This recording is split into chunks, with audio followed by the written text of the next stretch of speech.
Magandang gabi po sa ating lahat, mga kapatid, mga kababayan. Okay pa po ba kayong lahat? Kayang-kaya pa po ba? Alam po ninyo, ang isang malayang pagpapahayag at maramihang pagtitipon, kagaya ng ating ginagawa ngayong gabi, ay kapwa karapatan na pinoproteksyonan ng ating saligang batas. Ang layunin ay naihayag na po ng nakaraang nakapagsalita sa atin. Tatlong bagay po ang ating hinahanap: ang transparency, accountability, at justice. Transparency. Sa konteksto po ng ginagawa na pag-uusisa at pag-iimbestiga sa mga anomalyang paglalatag ng flood control project sa ating bansa, ito ay dapat lantad, bukas, katanggap-tanggap at makatotohanan. Hindi kagaya ng nakikita natin ngayon. Ako po ay magbibigay sa inyo ng mga ilang halimbawa. Halimbawa, nung ako po ay chairman pa ng Blue Ribbon Committee,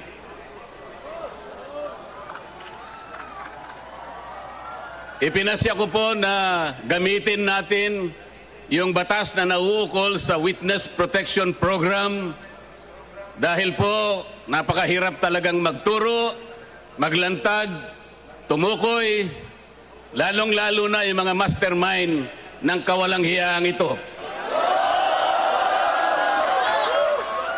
Meron pong nagkusa, kahit alam nilang mahirap at magsasakripisyo sila, sapagkat manganganib ang kanilang buhay, pati na ang kanilang pamilya. Ang tinutukoy ko po ay ang mag-asawang Diskaya.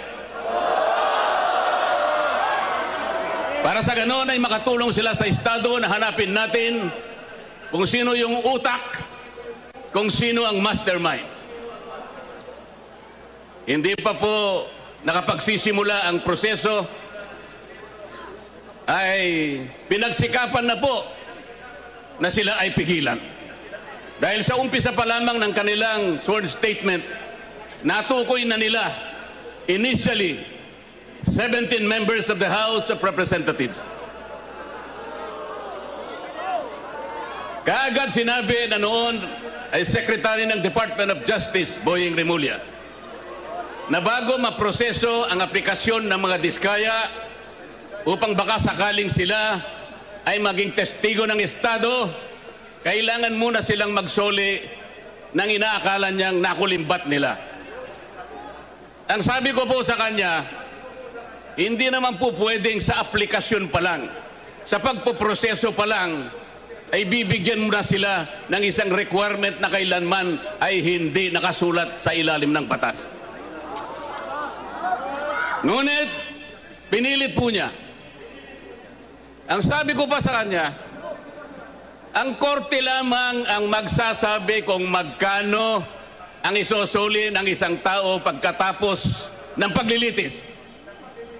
Sapagkat ang korte rin naman ang magtatakda kung yung nag-a-apply sa Witness Protection Program ay a-approvein ng korte. Ang mag-a-approve po ay korte, hindi po ang Department of Justice.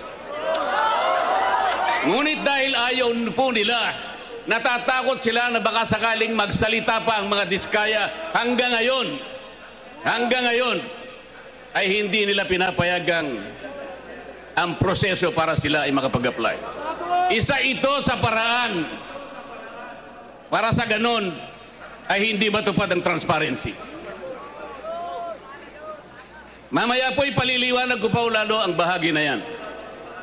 Ang isa pa po na testigo na inaakala ko na pinakatotoo, the most credible witness ever produced by the Blue Ribbon Committee, Orly Gutesa. Siya lamang po ang tumukoy at kumonekta sa pagitan ni Saldico at ang dating speaker, Martin Romualdez. Wala na pong iba.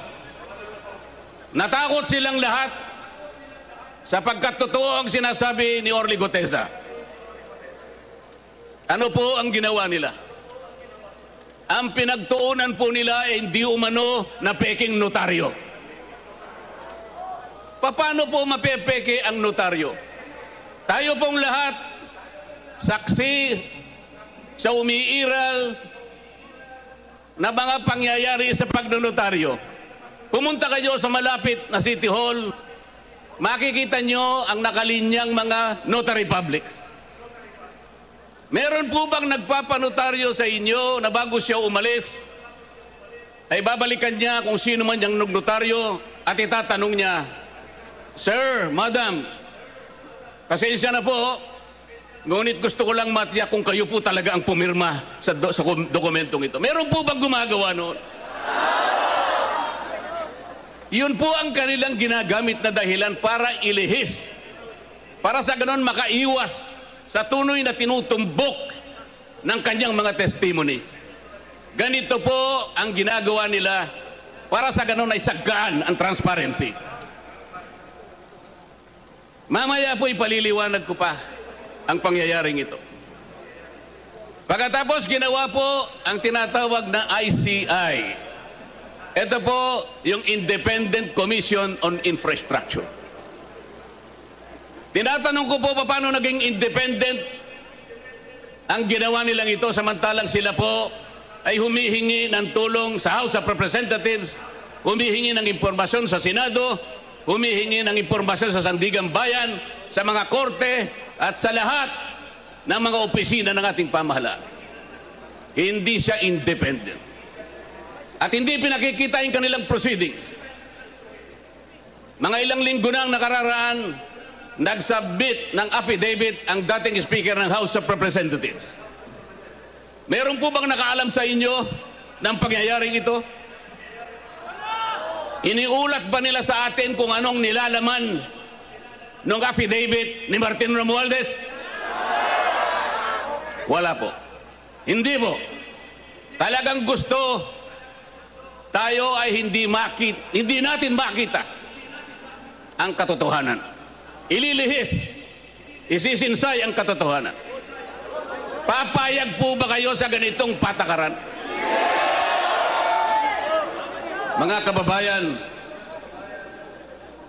ang sinusuri, ang iniimbestiga na bilang ng mga flood control projects ay hindi bababa sa 9,000. Sa ngayon po, ang sabi po nila ay nakapagpalitaw na sila ng 500 ghost projects. Hindi ko po alam kung paano nangyari ito. Ang Department of Public Works and Highways gumagamit ng sari-saring applications. Meron silang tinatawag na IMS, merong PCMA, merong MYPS, merong Survey 123. Ang lahat po ng aplikasyon na ito ay di umano'y ginagamit para matukoy ng ganap kung nasaan ang flood control projects. Pero ang totoo po, wala naman pala silang ginagamit mga satellite. Yung sinasabi nilang real-time geotag na project ay marami po ang sablay. Kaya hindi po talaga natin kailanman madidetermina ilan ang ghost flood control projects. Meron pa silang tinatawag na quality assurance units. Ito pong opisinang ito ang nakasentro sa pagtingin sa kalidad sa pagkakagawa ng mga flood control projects. Ito ay mula sa kanilang central office, meron silang satellite office sa kanilang mga regional offices at ganun din sa mga district offices. Meron pa silang tinatawag na CPS. Ito po ay yung sistema para sukatin ang competence, ang kakayahan, ang kalidad ng mga contractors na gagamitin. Kung lahat ng pamamaraan na ito, kung lahat ng sistemang ito ay kanilang sinunod, kailanman ay hindi magkakaroon ng ghost projects. Anong ibig sabihin po nito? Hindi po nila sinunod ang mga tuntunin. Nagbulag-bulagan sila sa mga tuntunin. Sapagkat ang pinag-uusapan natin ngayon, mga kababayan, ay halos 1 trilyon piso na nakulimbat sa kaban ng bayan. Ito na po siguro ang pinakamalaking pagnanakaw sa kasaysayan ng Republika ng Pilipinas. Tama po ang mga sinabi ng naunang nagsalita sa atin. Kailangan po natin talaga ang transparency. Kailangan po natin talaga ang accountability. Kung walang transparency, hindi natin makikita, hindi malalantad sa ating lahat. Kung sino ang utak, kung sinong pinuno, kung sinong nag-isip ng lahat ng bagay nito. At kung hindi sila magiging accountable kahit kailan, ay hindi magkakaroon ng hustisya sa ating bansa.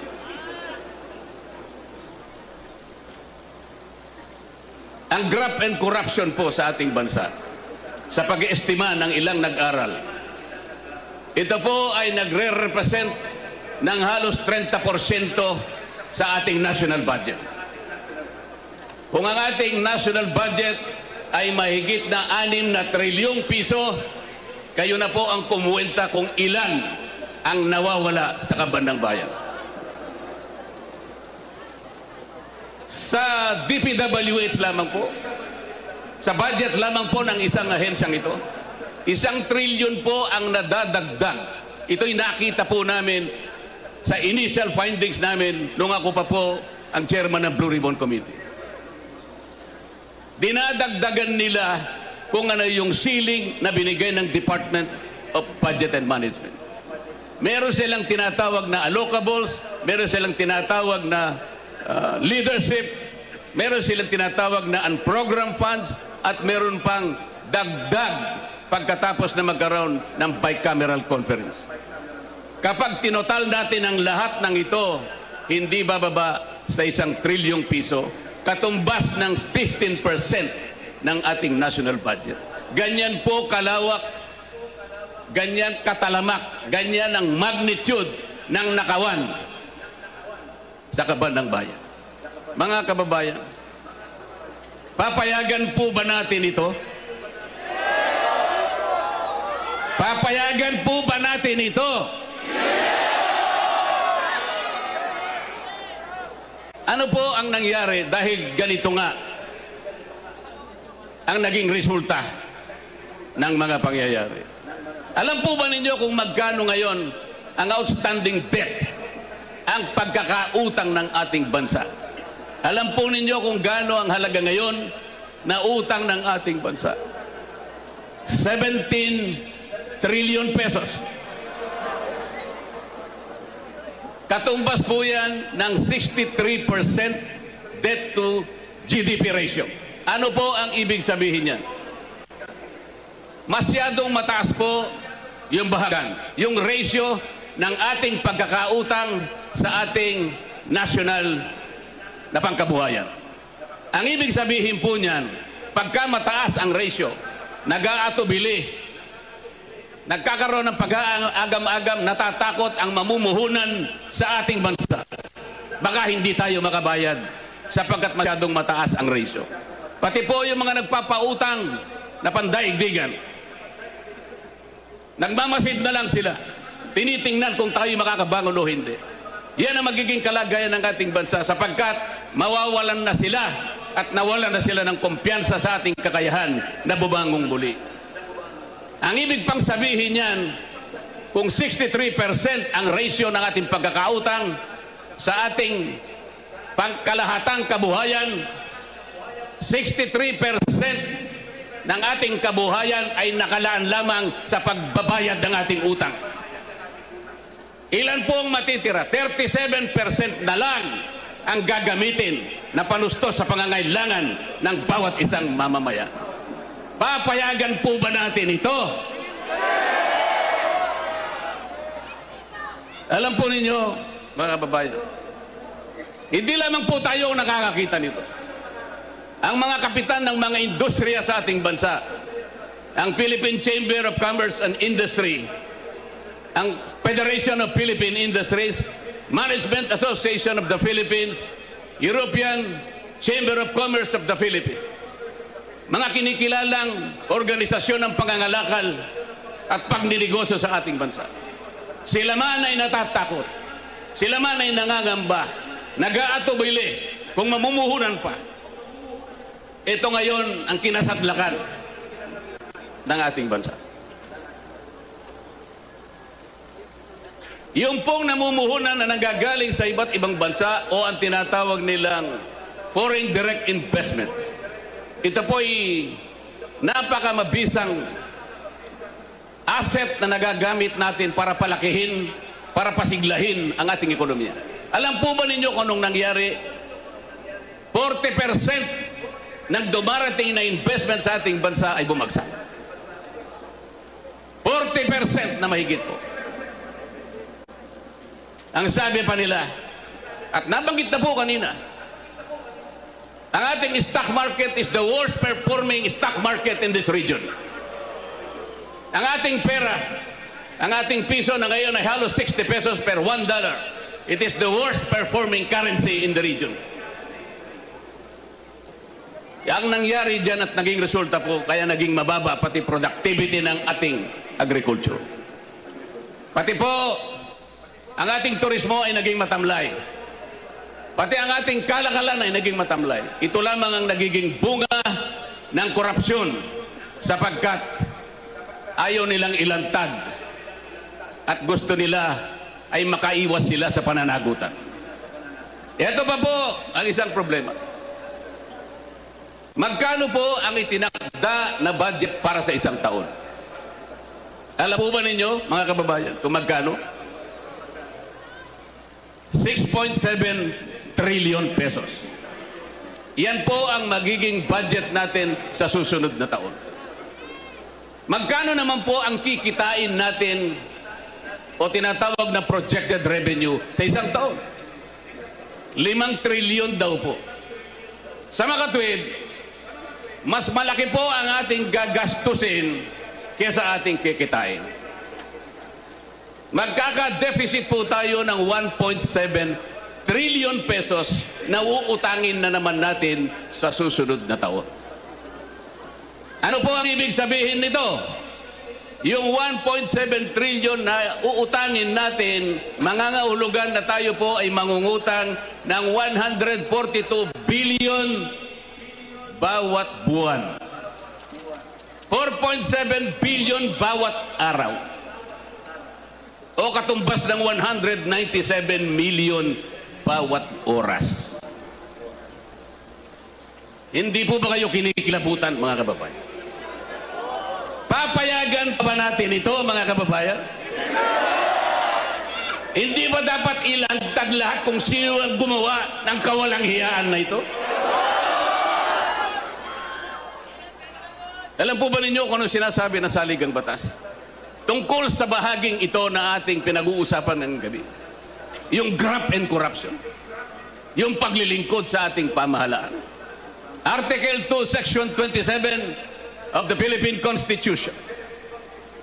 The state shall maintain honesty and integrity in the public service and take positive and effective measures against graft and corruption.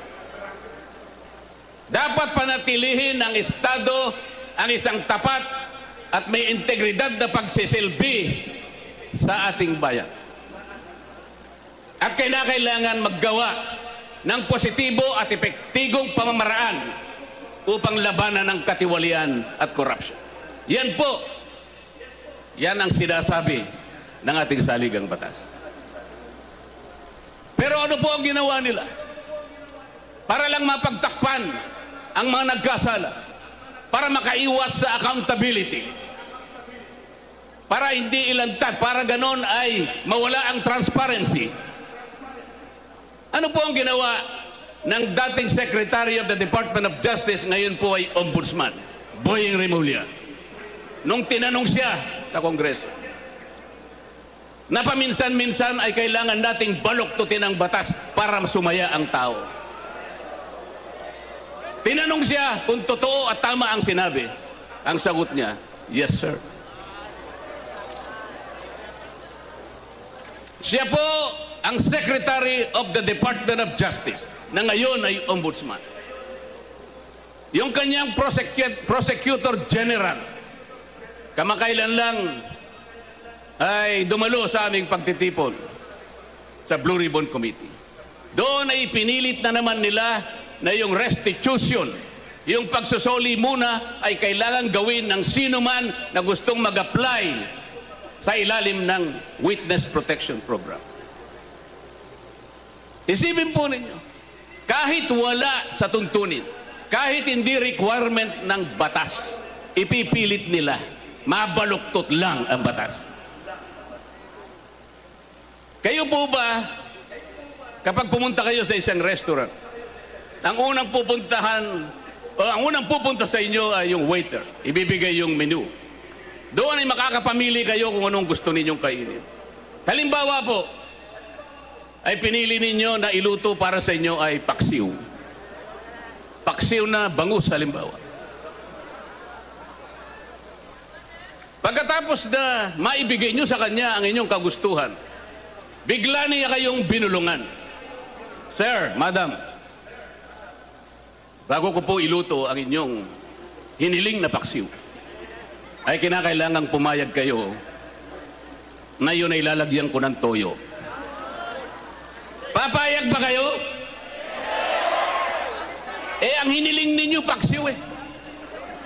Ang gusto ng Prosecutor General,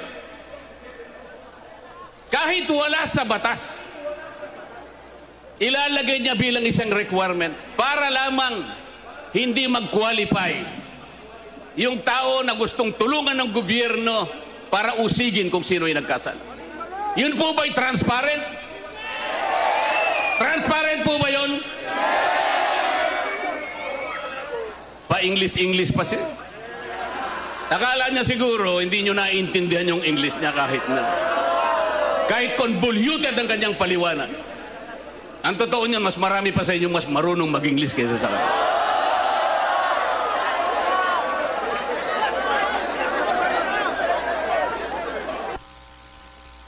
Lumabas ang video ni Saldico.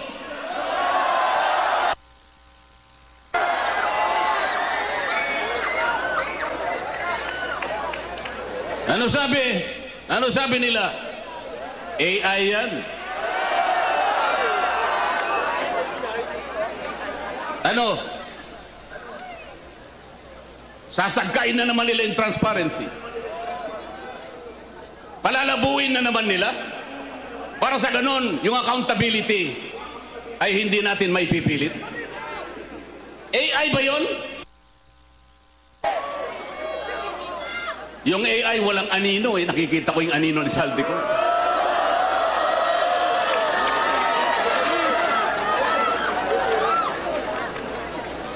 Ngayong kahapon, dahil nakita nila yung paglalahad, yung video recording ni Saldico na sinasabi nilang AI. Paano magiging AI? Ito'y unang lumabas sa official page ni Saldico mismo.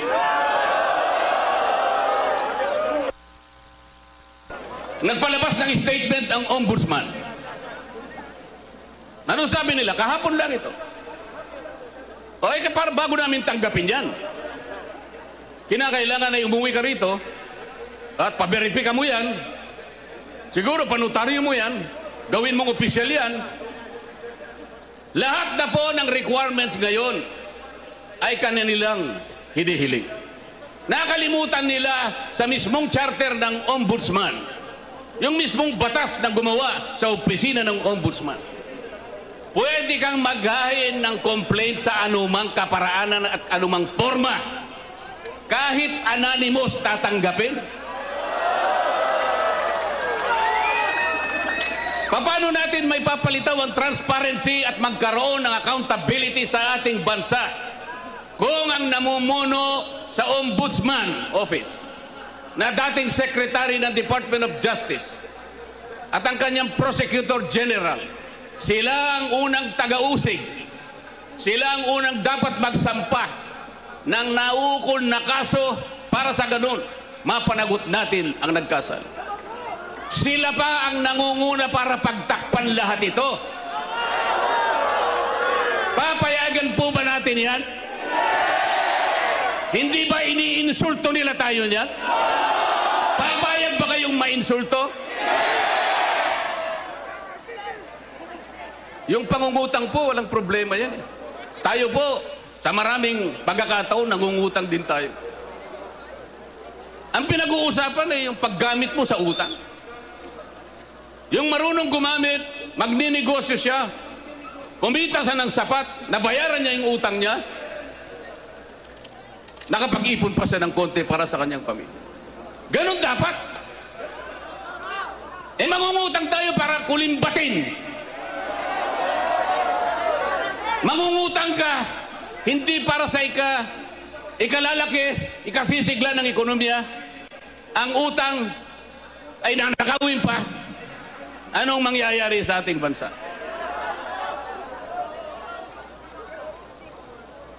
Mga kababayan, naalala ko po si Isaac sa panahon ng bayang Israel. Noong panahon ni Isaac, ang daming nainggit sa kanya. Gumagawa siya ng mga balon, naguhukay ng mga balon. Yung mga kalaban niya, mga Pilisteo, inggit na inggit sa kanya sapagkat nakatutulong siya sa mga komunidad. Lahat ng mga balon na kanyang hinuhukay, tinatapunan nila ng dumi. Pero hindi nabagabag si Isaac. Hindi siya tumigil. Alam niya ang kanyang misyon. Alam niya ang kanyang pupuntahan. Marami sa atin ang kagaya ni Isaac, mga kababayan. Si Isaac, hindi niya pinatos ang mga duming ipinupukol sa kanya. Ang mga duming itinatapon sa mga balon na kanyang ginagawa. Ayaw niya nang pansinin. Katulad kanina na sinabi ng isang nagsalita sa ating harapan. Pati pala itong ginagawa natin na isang karapatan ng bawat Pilipino sapagkat ang ating kagustuhang hilingin sa ating pamahalaan na iwasto at bigyan ng lunas ang ating karangingan sapagkat nakita natin ang epekto ng malawakang pagbaha. Ito po ay protektado ng saligang batas. Kaya kailangan po nating bantayan. Kailangan pa ulit-ulit kung kinakailangan nating ipaalala sa ating pamahalaan na ang transparency at pananagutan ay ito lamang ang tanging dahilan para tayo'y magkamit ng katarungan. At ang katarungan ito ay siyang magdadala ng biyaya ng demokrasya na ating pagsasaluhan bilang isang bansa. Salamat po sa inyong pagkakaisa. Salamat po sa inyong pakikiisa sa ating pamamahala.